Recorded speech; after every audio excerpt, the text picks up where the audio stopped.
அவருக்கும் ஒரு 42 வயசு ஆகிடுச்சு. இதில் ஒரு தகவல்னா நிறைய பேர் பேசிகிட்டு இருப்பாங்க. ஏற்கனவே திருமணமானவர் தான் அவர். நம்ம விவாகரத்து பெற்று அவருடைய மனைவி வந்து கனடா நாட்டை சேர்ந்தவர். இல்லை என்னென்னா ஒரு வயதுக்கு வந்து திருமணம் அப்படின்ற ஒரு விஷயம் முதிர்கண்ணி அப்படின்னு கூட சொல்லலாம். ஒரு 39 வயசு எல்லாரும் திரும்ப வரலட்சுமி சரத்குமாரிடம் இந்த கேள்வி பலமுறை பத்திரிகையாளர்கள் கேட்டு அது ஓஞ்சி பண்ண ஒரு கேள்வி தான் வந்து விஷால தான் இவங்க திருமணம் பண்ணிக்க போகிறாங்கன்ற ஒரு டாக் இருந்தது. ஒரு நிச்சயதார்த்தம் வரைக்கும் அது போச்சு. அதுக்கப்புறம் வந்து அது ஸ்டாப் ஆனதுக்கு காரணம் வந்து நடிகர் ஏன் வந்து ஒரு நடிகரை இவங்க ஏன் திருமணம் பண்ணல அப்படின்ற விஷயம் வந்து ஒரு சமயம் நான் போல்டாக இருக்கிறதுனால ஒரே துறையை சார்ந்தவர்களுக்கு அந்த காந்தத்தோட ஒரே தூரம் இருந்தால் சரியாக வராதுன்னுவாங்க இல்லைங்களா, விலகி போய்ட்டு மாதிரியான ஒரு விஷயம் அவங்க டிசைட் பண்ணியிருக்கலாம். இல்லைனா அந்த ஏதாவது ஒரு மனமுறிவு ஏற்பட்டிருக்கலாம். இல்லை இது தப்பான இதுவங்க இப்படிலாம் பண்ணுறதுன்னு சொன்னால் அது பேசலாம், அது புது வழியில் பேசலாம். ஓகே, நான் இவங்க வரலட்சுமி எனக்கு சித்தி, அவங்க பாசமான சித்தின்னு சொல்லலாம். இப்போ சரத்குமார் வந்து ராதிகாவுடைய மகளை வந்து என் அன்பான மகள்னு சொல்லலாம். இப்படியான ஒரு விஷயம் இருக்கும்போது அது அவங்களுக்குள்ள ஒரு வாலா டைரக்ஷனில் நடிக்க போகிறாங்கன்னு அவ்வளோ பயமுறுத்தியிருக்காங்க. இன்றைக்கி வரைக்கும் அது நான் கூட பல இன்டர்வியூலாம் கூட பேசியிருக்கிறேன். பயமுறுத்தியிருக்காங்க. இல்லை இவர் டைரக்ஷன்லாம் நான் நடிக்க போகிறேன், அவர் என்ன வேணாலும் ஆகட்டும், நான் பார்த்துக்கிறேன் நான் அப்படின்னு சொல்லுது. பாலாவுக்கு இந்த மாதிரியான ஒரு கேரக்டர்லாம் ரொம்ப பிடிக்கும். வந்து இந்த போல்டாக இருக்கிறவங்க தான். அதனால தான் ஒரு காட்சியில் அவங்கள வந்து ஒரு டம்மி கண்ணாடி ரூலில் அடிக்க வேண்டிய, ஒரு தடியில் அடிக்க வேண்டிய காட்சியை நிஜமான அரண்நாடு நேயர்களுக்கு அன்பு வணக்கம். சினிமா பற்றின பல விஷயங்கள் இன்றைக்கி நம்ம கூட பகிர்ந்துக்க சீனியர் ஜேர்னலிஸ்ட் ஜெயர் பாலு சார் தான் நம்ம கூட இருக்காரு. சார் வணக்கம் சார். வணக்கம் கிஷோர், எப்படி இருக்கீங்க? நல்லா இருக்கேன் சார். தமிழ் சினிமாவில் இந்த கதாநாயகிகள் அப்படின்னு வந்துட்டாலே அவங்க இந்த லைம் லைட்டை டச் பண்ணால் போதும், அடுத்து அவங்களுக்கு வர 2 கேள்வி, எந்த ஹீரோ கூட இவங்க வந்து காதல் வயசப்படுத்திருக்காங்க, இல்லை இவங்களோட கல்யாணம் எப்போ அப்படின்னு கேட்டுகிட்டே இருப்பாங்க. இந்த லிஸ்ட்டில் ரொம்ப நாளாக நீங்காமல் இடம் பிடிச்சிட்டு இருக்கிறது வரலட்சுமி அவர்கள் தான். ஸோ அவங்களுடைய இந்த திருமணத்துக்கான ஒரு அப்டேட்டும் வந்து ரீசெண்ட் டேஸில் யாருக்குமே தெரியல. ஏன்னா கொஞ்ச நாளைக்கு முன்னாடி ஒரு இன்டர்வியூவில் வந்து ஏன்டா என்ன இப்படிலாம் கேட்டுட்டு இருக்கீங்க அப்படின்னு தக்லைஃபாக கொடுத்துட்டு இருந்தவங்க சமீபத்தில் அவங்களோட என்கேஜ்மெண்ட் ஃபோட்டோ ரிலீஸ் பண்ணி ரசிகர்கள் எல்லாத்துக்குமே ஷாக் கொடுத்தாங்க. ஸோ மும்பையில் நடந்த வரலட்சுமி அவங்களோட இந்த என்கேஜ்மெண்ட் அதை பற்றி தான் இன்றைக்கி உங்ககிட்ட பேசணும். பார்த்தீங்களா சார், எப்படி இருந்துச்சு? அதை நீங்கள் ஒரு லீடோட நல்லா சொன்னீங்க. நீங்கள் எப்போவுமே வந்து ஒரு நடிகைகள், அதுவும் ஆரம்பத்தில் அறிமுகமான புதுசில் யாரும் வந்து ஒரு பத்திரிகையாளர் சந்திப்பில் கேட்க மாட்டாங்க. ஓரளவுக்கு ஒரு லைம் லைட்டில் வந்த பிறகு முதல் கேள்வியே எப்போ கல்யாணன்ற மாதிரியா இருக்கும். அவங்க கொஞ்சம் பதறி போய், ஏன் சார் நான் நடிக்கிறது உங்களுக்கு பிடிக்கலையா, இது பண்ணலையான்னு. அடுத்த கேள்வி வந்து யாரை லவ் பண்ணுறீங்க, இந்த நடிகர் கூட உங்களுக்கு வந்து கிசு இருக்குது, இவங்களை லவ் பண்ண போகிறீங்களா, எந்த தொழிலதிபர் அப்படின்னு. காலகாலமாக தமிழ் சினிமா நடிகைகள் அப்படின்னாலே வந்து தென்னிந்திய சினிமா நடிகைகளாலே ஒரு தொழிலதிபரை திருமணம் பண்ணிப்பாங்க. நடிகர் இல்லைனா ஒரு தொழிலதிபர் அப்படின்ற இதுவாக இருந்தது. வரலட்சுமி சரத்குமார் போடா பொடி ஒரு படத்தில் அறிமுகமாகவும் தான் பல பேருக்கு வந்து சரத்குமாருடைய மகள்னு தெரியும். நிறைய பேருக்கு இப்படி இவ்வளோ பெரிய மகள் இருக்கிறதே தெரியாது. போடாப்பொடி படம் கமிட் ஆன உடனே வரலட்சுமி அப்படின்னு மட்டும் தான் தெரிஞ்சது. அதுக்கப்புறம் வரலட்சுமி சரத்குமார்னு பேரை போடுங்கன்னு சொன்னது வரலட்சுமி தான். எங்கள் அப்பா பேரும் சேர்த்து போடுங்க. அப்பாவுக்கும் மகளுக்குமான ஒரு பேச்சுவார்த்தை கிடையாது. சரத்குமாருக்கும் இவங்க 2 பேருக்கும் வந்து சண்டை, இது மாதிரியான ஒரு டாக்லாம் போயிட்டு இருக்கும்போது அவருடைய பிறந்த நாளுக்கு ஒரு உயர ரோஜா மாலையெல்லாம் கொண்டு வந்து போட்டு, மகளாக நானும் அப்பாவும் அப்படி இருக்கிறோம், அப்புறம் எங்கள் சித்தி கூட நான் இணக்கமாக இருக்கிறேன், அதெல்லாம் சும்மா அப்படின்னு சொன்னது அவங்களுடைய இதுவே. அப்புறம் 2 குடும்பம் ஒன்றா மாறினதெல்லாம் உண்டு வந்து. ஏன்னா எதுக்காக சரத்குமாரும் சாயாதேவியும் புரிஞ்சாங்க அப்படின்றது வந்து நமக்கு தெரியல. ஒரு சமயம் அவரும் சரத்குமாரும் சொல்லலை. அது ரைட்டு, ஓகே, மனமுத்த விஷயமாயிடுச்சு. ஏற்கனவே நீங்கள் சொன்னீங்க திருமணம் அப்படின்ற ஒரு விஷயம் முதிர்கண்ணி அப்படின்னு கூட சொல்லலாம். ஒரு 39 வயசு எல்லாரும் திரும்ப வரலட்சுமி சரத்குமாரிடம் இந்த கேள்வி பலமுறை பத்திரிகையாளர்கள் கேட்டு அது ஓஞ்சி பண்ண ஒரு கேள்வி தான் வந்து. அது காரணம் என்னென்னா விஷால தான் இவங்க திருமணம் பண்ணிக்க போகிறாங்கன்ற ஒரு டாக் இருந்தது. ஒரு நிச்சயதார்த்தம் வரைக்கும் அது போச்சு. அதுக்கப்புறம் வந்து அது ஸ்டாப் ஆனதுக்கு காரணம் வந்து நடிகர் சங்க பிரச்சனை. சரத்குமாருக்கும் விஷாலுக்குமான ஒரு பனிப்போர், அது நிஜமான போராக மாறி. இப்போ கூட அந்த சமயத்தோட ஒரு விஷயம் பேசியிருந்தாங்க. அப்பா மேலே உள்ள வெறுப்புனால தான் வந்து விஷாலை இவங்க வந்து லவ் பண்ணுறாங்க, அப்பாவை வெறுப்பேற்றுறதுக்காக தான் வந்து கல்யாணமே பண்ணிக்க போகிறாங்கன்ற மாதிரியான ஒரு விஷயம்லாம் இருந்தது. ஆனால் நான் வந்து அப்பா மகள் தான், எனக்கு அப்பா தான் பிடிக்கும், நான் எங்களுக்குள்ளே 1000 இருக்கும், அது நீங்கள் எதுவும் வெளியே பேச வேணான்னு சொல்லி அது மன முறிவு ஏற்பட்டது. அப்புறம் திருமணம்லாம் இல்லைன்னு சொல்ல ஆரம்பித்தாங்க. அந்த காசிப் அதோடு விட்டு போயிடுச்சு. ஆனால் விட்டு போன பிறகு பார்த்திங்கன்னா சண்டைக்கோழி 2 படத்தில் ஒரு கேரக்டர் ஒன்று பண்ணியிருந்தாங்க. இதெல்லாம் எப்படி பண்ண ஆரம்பிக்கிறீங்க அப்படின்னு தொடர்ச்சியாக அந்த விஷயம் இருந்துட்டு அப்புறம் பெரிய அதாவது வந்து ஒரு பேட்டியிலே கூட சொல்லியிருந்தாங்க, எனக்கு என் டேலண்ட்டுக்கு ஏற்ற மாதிரி ஒன்றும் ஒரு பெரிய வாய்ப்புலாம் வரல. அப்படி வாய்ப்பு வந்ததுன்னா நான் இங்கே அந்த நிரூபித்து காட்டுறதுக்கு நான் ரெடியாக இருக்கேன்ற மாதிரி ஒரு போல்டான அதாவது நிஜத்தில் போல்டான அந்த அளவுக்கு போல்டான அவர் பண்ணி இப்போ கடந்த சில தினங்களுக்கு முன் மும்பையில் நிக்கோலாய் சச்சிதேவ் அப்படின்ற ஒருத்தரை வந்து திருமணம் பண்ணிக்கிட்டாங்க. ஆள் பார்த்தீங்கன்னா சும்மா அப்படி மோட்டாக பல்காக இருக்கார். ஓகே, அவருக்கும் வந்து ஒரு 42 வயசு ஆகிடுச்சு. இதில் ஒரு தகவல்னா நிறைய பேர் பேசிகிட்டு இருப்பாங்க, ஏற்கனவே திருமணமானவர் தான் அவர். ஆகி விவாகரத்து பெற்று அவருடைய மனைவி வந்து கனடா நாட்டை சேர்ந்தவர். இல்லை என்னென்னா ஒரு வயதுக்கு வந்த மகளும் இருக்காங்க அவருக்கு. எல்லோரும் பூர்ண சம்மதத்தோடு தான் பண்ணியிருக்காங்க. இந்த நிச்சயதார்த்த விழா வந்து மும்பையில் வச்சதுக்கான காரணமே பார்த்திங்கன்னா ஒரு என்ன சொல்கிறது, ஒரு பிரிட்டிஷ் கல்ச்சரோடு நடந்த மாதிரியான ஒரு இது மாதிரிலாம் இருந்தது நடந்துக்கிட்டது. அப்புறம் வந்து லிப் டு லிப் அது சாதாரணமாக போச்சு, அந்த கிஸ் கொடுக்குறது, அப்புறம் தூக்கி இது பண்ணுறது. ஓகே, நீங்கள் அந்த பழைய கல்ச்சர்லாம் நீங்கள் மாறி வேறு ஒரு உலகத்துக்கு போயிட்டுருக்கு. நம்ம இப்படி பேசிகிட்டு இருந்தோம்னா நம்மளை வந்து பூமர்னு சொல்லிகிட்டு இருப்பாங்க, அதனால் சொல்ல மாட்டேன். இதெல்லாம் ஆயிடுச்சு. அப்புறம் அந்த பின்புலத்தை விசாரிக்கும்போது தான் வந்து எல்லோரும் வந்து ஆதங்கப்பட்டு, என்ன வந்து நீங்கள் சரத்குமாருடைய ரசிகர்கள் இவங்களுக்குன்னு ஒரு ரசிகர்கள் இருக்காங்கல்ல, ஏங்க உங்களுக்கு என்ன நீங்கள் அழகாக இருக்கிறீங்க, சூப்பராக இருக்கீங்க, உங்களுக்குலாம் 30 வயசு மாதிரியே தெரியல, விவாகரத்தான ஒருத்தர் தான் கல்யாணம் பண்ணிக்கணுமா, கீழே கமெண்ட்ஸ் அடிப்பாங்களா, அதை தான் நான் சொல்கிறேன். அது மாதிரியான ஒரு விஷயம்லாம் இருந்தது. அதுக்குள்ளே அவங்க மனசு ஒத்துப்போன ஒரு விஷயம். அது இல்லாமல் வந்து கருத்து சொல்கிறதுக்கு எதுவுமே இல்லை. இவங்க கேட்ட கேள்விகள் அதுதான். ஆமாம் சார், அந்த மாதிரி தான் விமர்சனங்கள் அந்த ஃபோட்டோ வந்ததுலேருந்து அப்படி தான் கேட்டுட்டு இருந்தாங்க. யார் இவர், பார்த்ததே இல்லை. ஏன்னா சினிமா துறை சம்மந்தப்பட்ட ஒருத்தர் இருக்காரு, எப்படி இங்கே வந்தார், அது வரலட்சுமி அவருக்கு ஆல்ரெடி கல்யாணம் ஆயிருக்கு அப்படிங்கிற ஒரு விஷயம் வரும்போது அது ரொம்ப ஷாக்கிங்காகவும் எல்லாருமே அந்த கேள்வி எழுப்ப தொடங்கினாங்க. பட் அதுக்கெல்லாம் முன்னாடி ஆல்ரெடி அவங்க 2 பேருமே பழக்கத்தில் இருந்தாங்கன்னு சொல்கிறாங்க. 15 வருட குடும்ப நண்பர்களாம் நிக்கோலாய் சச்சிதேவும் சரத்குமார் வழியில் 15 வருஷம் அந்த ஃபேமிலி ஃப்ரெண்டாக இருந்திருக்காங்க. ஃபேமிலி ஃப்ரெண்டாக இருந்தப்போ அப்போயே தெரிய ஆரம்பிச்சு பேசியிருப்பாங்க, இது பண்ணியிருப்பாங்க. அந்த 15 வருஷத்தில் மீட் பண்ணியிருப்பாங்க, பார்த்துருப்பாங்க. ஒரு பெரியவங்களாக பார்த்து ஓகே பண்ணது தான். இதெல்லாம் வந்து கண்ணும் பார்த்த உடனே வந்த காதல் மாதிரிலாம் கிடையாது. வந்து பெரியவங்களாக பார்த்துருக்காங்க, எல்லாத்துக்கும் ஒத்து தான் வந்திருக்காங்க. ரொம்ப அவங்க பர்சனலுக்குள்ளே போக வேண்டிய அவசியம் கிடையாது. இதையெல்லாம் தாண்டி திரும்பவும் வரது தான் அது வந்து ஏன் வந்து ஒரு நடிகரை இவங்க ஏன் திருமணம் பண்ணல அப்படின்ற விஷயம் வந்து ஒரு சமயம் நான் போல்டாக இருக்கிறதுனால ஒரே துறையை சார்ந்தவர்களுக்கு அந்த காந்தத்தோட ஒரே தூரம் இருந்தால் சரியாக வராதுன்னுவாங்க இல்லைங்களா, விலகி போய்ட்டு அந்த மாதிரியான ஒரு விஷயம் அவங்க டிசைட் பண்ணியிருக்கலாம். இல்லைனா அந்த ஏதாவது ஒரு மனமுறிவு ஏற்பட்டிருக்கலாம். இல்லை இவர் எனக்கு பிடிச்சிருக்குது, இவர் கூட நம்ம பேசியிருக்கோம், நம்ம இது பண்ணியிருக்கோம், இவர் எனக்கு சரியாக வருவார்ன்ற ஒரு இதுக்கு வந்திருக்கலாம். நிச்சயதார்த்தம் வரைக்கும் வந்தாச்சு. அதான் அந்த முதல் மனைவியோடைய மகளை பக்கத்தில் வச்சுக்கிட்டே வந்து அவருடைய நிச்சயதார்த்த ஏற்பாடுகள்லாம் நடந்தது. இன்றைக்கி அது அந்த மாதிரியான ஒரு கல்ச்சர் வந்துருச்சு. முன்னெல்லாம் வந்து சொல்லுவாங்க வந்து இந்த 2ஆம் திருமணம் பண்ணும்பொழுது ஒரு அந்த காலகட்டங்கள்லாம் பெரியவங்க சொல்லியிருக்காங்க, எத்தனை குழந்தை இருக்குன்னா அவங்ககிட்டலாம் போய் சம்மதம் கேட்பாங்க. ஒரு ஆணுக்கோ ஒரு பெண்ணுக்கு நடக்கிறது பெரிய இது. அது பெண்ணுக்கு நடந்ததுன்னா அது ஒரு புரட்சி. அது ஒரு ஆணுக்கு நடக்கும்போதே வந்து அந்த ஆணுக்கு முதல் மனைவிக்கான குழந்தைகள்லாம் இருக்கும்போது அந்த குழந்தைகிட்டலாம் சம்மதம் கேட்பாங்க. பசங்ககிட்டலாம், உங்கள் அப்பா வந்து இவங்க வந்து 2ஆம் கல்யாணம் பண்ணிக்கிறாங்க, உங்களுக்கெல்லாம் சம்மதமா, விருப்பம் இல்லைன்னா அதை நிறுத்திவிடுவாங்க. அப்படி ஒரு காலகட்டங்கள் இருந்தது. அப்படியே கல்ச்சர் மாறுது. உங்களுக்கு மாறி குழந்தைங்களை வச்சுக்கிட்டே வந்து திருமணம் பண்ணுற அளவுக்கு வந்துடுச்சுன்னா ஃபாரின் கல்ச்சர் உள்ளே வந்து இறங்கிடுச்சு. கலாச்சாரம் ஒரு பக்கம் இருந்தாலும் இதெல்லாம் வந்துருச்சு. இதை கூட அடாப்ட் ஆகி வாழ்ந்துக்கிட்டு இருக்காங்க. வந்து வேற ஒரு உலகமாக அது போயிட்டுருக்கு.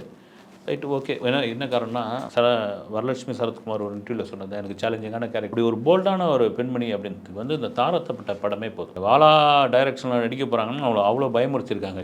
இன்றைக்கி வரைக்கும் அது நான் கூட பல இன்டர்வியூலாம் கூட பேசியிருக்கிறேன். பயமுறுத்தியிருக்காங்க.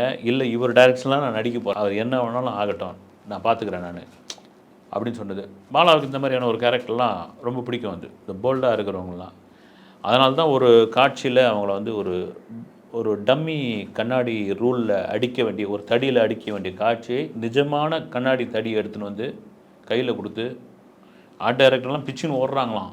சார் என்ன சார் டம்மி எடுத்துன்னு, டம்மிலாம் தூக்கி போடு, நிஜமாகவே கொண்டு வாங்க அடித்து கிட்ட 4 தையல் போட்டிருக்காங்க. இதில் என்னென்னா ஒரு அந்த இடத்துல வேற ஒரு இப்போ நம்ம சொல்லிடும் பாலா அடிச்சிட்டாருன்னு இப்போ கூட மமிதா பைஜு சொல்லியிருந்தாங்க. அதுக்கு முன்னாடி வந்து வேதிகா கூட மறைமுகமாக சொல்லியிருந்தாங்க, என்ன தேயிலை தோட்டத்தில் போட்டு மிதின்னு மிதிச்சாரு அப்படின்ற மாதிரி. அப்புறம் நிறைய பேர்லாம் வந்து பேசியிருக்காங்க, நிறைய பேசியாச்சு. வரலட்சுமி சரத்குமார் இவ்வளோ அடி அடித்து 4-5 தையல் போட்டு எங்கேயும் அதை பற்றி பேசுனதே கிடையாது.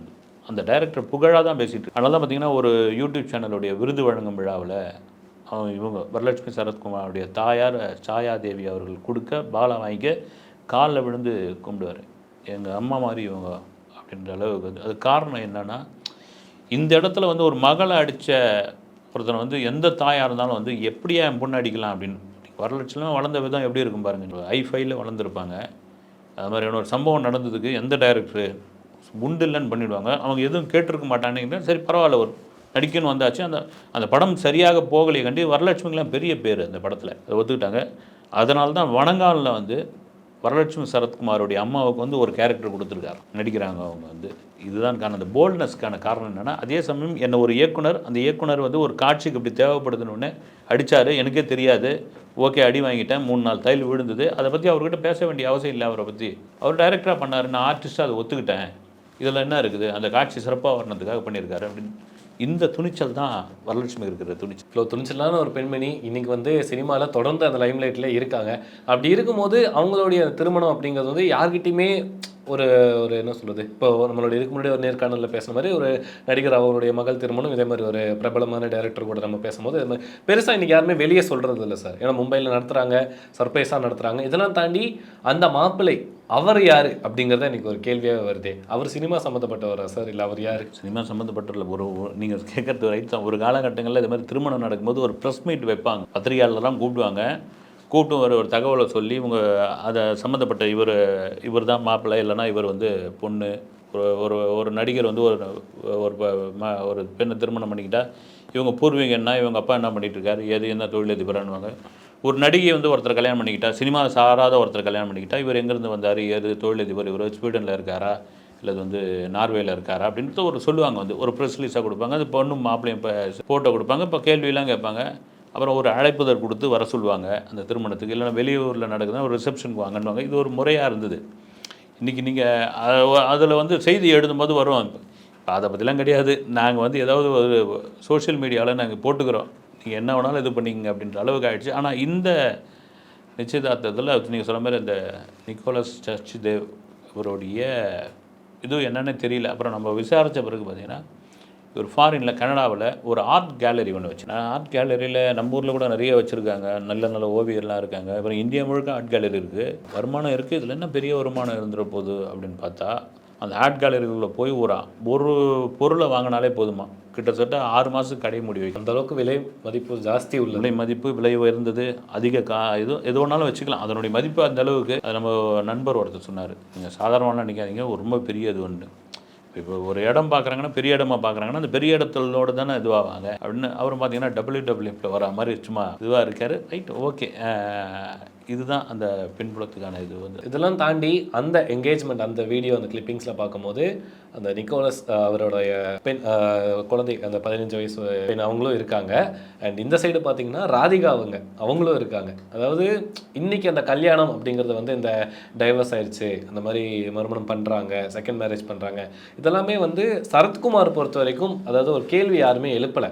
ஏன்னா இவங்க எல்லாருமே வந்து பரவாயில்ல, ராதிகா இருந்தாலும் பரவாயில்ல, அதான் வரலட்சுமியே அதுக்கு ஓகே சொல்கிறாங்க ராதிகா வர்றதுக்கு. என்ன இருந்தாலும் அவங்க வந்து சித்தி முறை வரப்படுது சார். ஸோ இந்த ஒரு விஷயத்தை நீங்கள் எப்படி பார்க்குறீங்க? இல்லை, அவங்க எதுலேயுமே வந்து நம்ம இதுக்கு முன்னாடி நடந்த அவங்க குடும்ப விழா சம்மந்தப்பட்ட புகைப்படங்கள், ராதிகா சரத்குமார் அவங்க சோஷியல் மீடியாவில் போடுற சில புகைப்படங்கள்லாம் பார்த்தீங்கன்னா எல்லாமே ஒன்றுக்குள்ளே ஒன்றா தான் இருப்பாங்க. இப்போ ராதிகா சரத்குமாருடைய மகள்லாம் கூட பார்த்தீங்கன்னா அவங்க திருமணத்தில் இவர் ஒரு தந்தையாக இருந்து பண்ணி வச்சார்.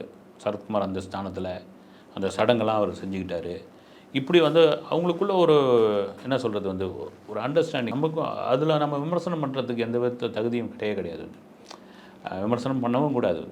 அது எங்கள் விருப்பங்கள்னுறாங்க. அவங்க ஒரு கலாச்சாரத்தை மீறி வேற ஒரு இதுவாக இது தப்பான இதுவங்க இப்படிலாம் பண்ணுறதுன்னு சொன்னால் அது பேசலாம், அது பொது வழியில் பேசலாம்.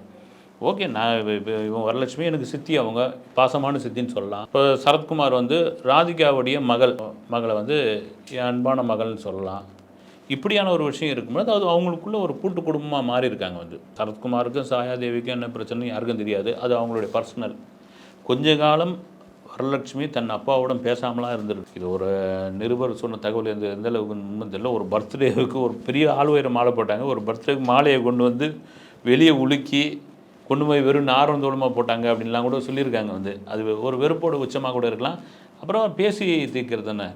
ஒரு சொல்லுவாங்க இல்லைங்களா, ஒரு ஃபேமிலிக்குள்ளே ஒரு சண்டை, ஒரு கணவன் மனைக்குள்ளே சண்டைன்னா அந்த ஒரு குழந்தை பிறந்த பிறகு அந்த சண்டையெல்லாம் மாறும்னு. அந்த குழந்தை பிறகு அந்த சண்டை மாறலைன்னா அந்த குழந்தை வளர்ந்த பிறகு அதெல்லாம் பூர்ணமாக மாறும். வந்து ஒரு வயதுக்கு ஒரு ஏஜுக்கு வந்த பிறகு அதெல்லாம் ஒன்றும் இல்லைங்க, எல்லாரும் ஒன்றும் ஒத்து போவோம், இதில் போய் என்ன இருக்குது அப்படி. நீங்கள் ஆரம்ப கட்ட காலத்தில் சரத்குமாரை வந்து விமர்சனம் பண்ணதெல்லாம் உண்டு. ஒரு சமத்துவ மக்கள் கட்சியினுடைய இதுவாக இருக்கார், இவர் வந்து ஒரு கட்சி தலைவராக இருக்கார், பொது மேடைகளில் பேசுகிறாரு, இவர் எப்படி சரியாக இருக்காரா அப்படின்ற மாதிரியான விஷயங்கள்லாம் வந்து அதெல்லாம் கடந்து போயிடுச்சு, வந்து கடந்து போயாச்சு. வந்து நீங்கள் சொல்கிற மாதிரி வந்து எனக்கு சித்தி எனக்கு ஆகாதவங்க, இந்த திருமணத்துக்கு வந்து அவங்க தடை சொல்கிறாங்க, இந்த திருமணம் நடக்கிறதுக்கு அவங்க விரும்பலை அப்படின்னு வரலட்சுமி சொன்னால் இந்த மீடியாவுக்கெல்லாம் பெருந்தீனியாக மாறும். வந்து எங்கேயுமே சொல்லலை. ஓகே, நம்ம வழக்கம் போல் இதில் வந்து இத்தனை கோடி கார் எழுதி வச்சாங்க, இத்தனை கோடி வரதட்சணை கொடுத்தாங்கன்ற தகவல்லாம் எதுவும் இல்லை. ஒன்று திருமணத்துக்கான இது இருக்குது. ஏன்னா அம்பானி விட்டு ஒரு ப்ரீ வெட்டிங்க்கும் இந்த நிச்சயதார்த்தத்துக்கும் சம்மந்தமே கிடையாது. அவங்கவுங்க ரேஞ்சுக்கு தகுந்த மாதிரி நடத்திக்கிறாங்க. இதில் முழுக்க என்னென்னா, ஒரு வரலட்சுமி சரத்குமார் ஒரு நடிகரை திருமணம் செய்ய போகிறார்னு எதிர்பார்த்தவங்களுக்கு, அவருடைய ரசிகர் உட்பட சினிமாக்காரர்கள் மீடியாக்காரர்களோட திடுதிப்புன்னு ஒரு அறிவிப்பு ஒன்று வருது. அதுவும் வந்து ஒருத்தரை வந்து 2ஆம் திருமணம் டைவர்ஸ் ஆன ஒருத்தரை திருமணம் பண்ணிக்கிறேன்னு முழுக்க அது அவங்களுடைய சாய்ஸ், அவங்களுடைய சுதந்திரம், அவங்களுடைய விருப்பம். அதில் விமர்சனம் பண்ணுறதுக்கு கருத்து சொல்கிறதுக்கு நமக்கு எந்தவித உரிமையும் கிடையாது. நேர்காணலோட இறுதி கேள்வியாக, ஒரு நடிகை வந்து திருமணம் ஆயிட்டாங்கனாவே அதுக்கப்புறம் அந்த சினிமாவில் வந்து ஒரு பெரிய கேப் ஆயிரும் தாண்டி நிறைய பேர் வந்து ஒரு எண்ட் கார்டு போட்டுருவாங்க, இதுக்கப்புறம் எதுக்கு சினிமா லைஃப்னு. நம்ம தமிழ் சினிமாவில் நிறையா நடிகைகள் அப்படி தான் சினிமா வந்து கிட் பண்ணியிருக்காங்க. ஸோ இந்த மாதிரி நிலை வரலட்சுமிக்கு வரும்னு நினைக்கிறீங்களா சார்? இல்லை, ஆல்ரெடின்னா அவங்க இன்னும் கதாநாயகியாக நடிச்சிட்டு இருக்காங்க. ஒரு கேரக்டர் ரோல் தானே பண்ணிகிட்டு இருக்காங்க. கதாநாயகி எனக்கு தெரிஞ்சு ஒரு 10-15 படம் தான் பண்ணியிருப்பாங்கன்னு நினைக்கிறேன். அதுக்கப்புறம் அவங்களே புரிஞ்சுக்கிட்டு இப்போ கூட ஏதோ ஒரு பாம்பு படம் கூட ஒன்று இருந்தது, பாம்பாக நடிச்சிருந்தாங்க. அது மாதிரி என்ன இதுவாகுதோ அதுக்கேற்ற மாதிரி அவங்க போயிட்டுருக்காங்க. நீங்கள் திருமணம்ன்ற ஒரு விஷயம் இருக்காது. அடுத்து பார்த்தீங்கன்னா இப்போ கொஞ்சம் இதுவான ரோல் பண்ணுறாங்களா, அதுக்கப்புறம் அக்கா, அண்ணி, அம்மா இந்த ரோலில் தான் இறங்கி வந்துடுவாங்க. ஒரு முறை அரிதானம் பூசப்பட்ட பிறகு அது மாறாது. வந்து இப்போ அவரும் பார்த்திங்கன்னா நிக்கோலஸ் சச்தேவும் வந்து ஓகே நீங்கள் நடிங்க அப்படின்ற அளவுக்கு வந்து ஓகே சொல்கிறவர் தான். அது தொடரும். அது எப்படியோ சார், அதாவது பல நாளாக அந்த கேள்விக்கு வந்து இன்றைக்கி வரலட்சுமியை வந்து சைலண்டாக ஒரு ரிப்ளை கொடுத்துட்டாங்க. அது இன்றைக்கி வந்து நீங்கள் சொன்ன மாதிரி அவ்வளோ மெச்சூர்டாக அந்த விஷயத்தை பண்ணியிருக்காங்க. அது வந்து இவ்வளோ கல்யாணம் வந்து ஒரு சர்ச்சையாக மாறாமல், ஏன்னா நீ கல்யாணம்னு வந்தாலே அதுவும் ஒரு 2வது திருமணம் அந்த மாப்பிள்ளை சைட்லேருந்து பார்க்கும்போது சர்ச்சையாக மாறாமல் ரொம்ப மெச்சூர்டாக கரெக்டாக சூப்பராக பண்ணியிருக்காங்க. ஸோ நிறைய விஷயங்கள் பகிர்ந்துக்கிட்டு நேயர்களுக்காக நேரம் கொடுத்துருக்கு. நன்றி சார். வணக்கம்.